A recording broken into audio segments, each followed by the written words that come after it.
شاہ فیصل مسجد کا شمار نہ صرف پاکستان بلکہ دنیا کی بڑی مسجدوں میں ہوتا ہے۔ فیصل مسجد اپنے انوکھے طرز تعمیر کی سبب تمام مسلم امہ میں شہرت کی حامل ہے۔ فیصل مسجد اسلام آباد میں واقع ہے، جو شہر کی آخری سرے پر مرگلہ کی دلکش پہاڑیوں کی دامن میں ایک خوبصورت منظر پیش کر رہی ہے۔ اس مسجد کی تعمیر کی تجویز سعودی حکمران شاہ فیصل بن عبدالعزیز نے اپنے دور اسلام آباد میں دی۔ 3 سال بعد ایک عالمی سطح کے مقابلہ منعقد کرایا گیا، جس میں مختلف ممالک کی 43 ماہرین فن تعمیر نے اپنے نقشے پیش کیے۔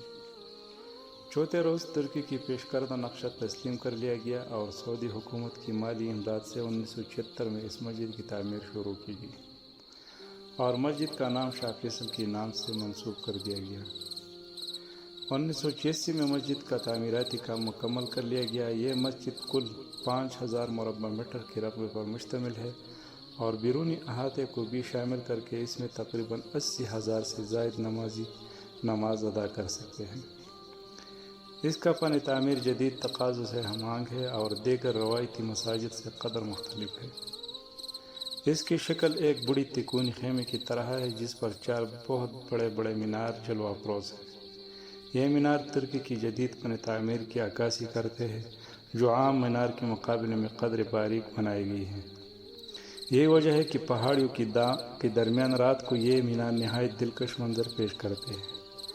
مسجد کے اندر درمیان میں ایک جدید برقی فانوس نصب ہے۔ مسجد کی اندرونی دیواروں پر جدید خطاطی کی ذریعے قرآنی آیات لکھی گئی ہیں۔ مسجد کی فن تعمیر میں مختلف روایتی اندازوں کی واضح جھلک ہے، جن میں عربی، ترکی، ایرانی اور ہندی طرز تعمیر کا عنصر موجود ہے۔ اس پر کل تعمیری لاگت کا اندازتاً اس وقت کی 120 ملین امریکی ڈالر تک لگایا گیا۔ اس کے خوبصورت میناروں کی بلندی 90 میٹر تک ہے۔